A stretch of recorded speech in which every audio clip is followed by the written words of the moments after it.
Welcome to this shortwave radio channel and in my top 10 frequencies that I tune to pretty much every day.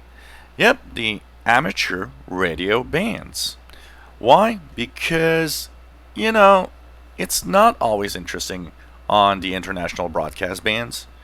And depending on the time of day, it's not always the time you'll hear a broadcast in your preferred language.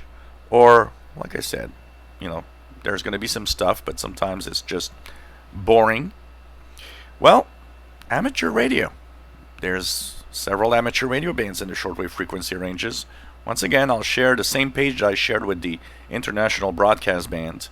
If you go down the page, you'll see that there's also a list of amateur radio bands.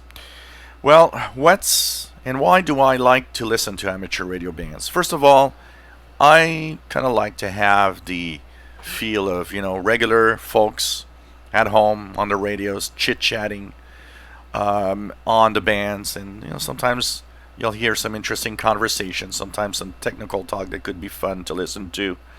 It could be local nets that you are listening to every day with people checking in, or different nets of different subjects. It's also the place where DXing is fun because you can DX on the international broadcast bands, hear several countries, but you'll hear many more countries on the amateur band.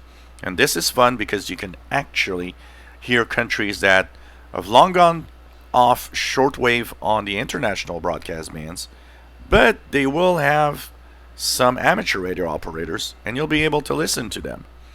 Of course, propagation is fun to check the bands because you have an idea of propagation. And some bands are more interesting than others. Some have great capabilities, like the 10-meter amateur band that I love because low power, when it actually is active, when stations pop up there, they can use low power and be heard across the world.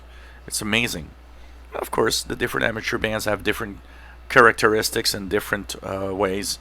It could be, listening to different aspects of amateur radio hobby: digital decoding, digital modes, Morse code, upper lower sideband. There's even some AMers and even some FM amateur radio operators. So it's kind of an interesting other side to the hobby.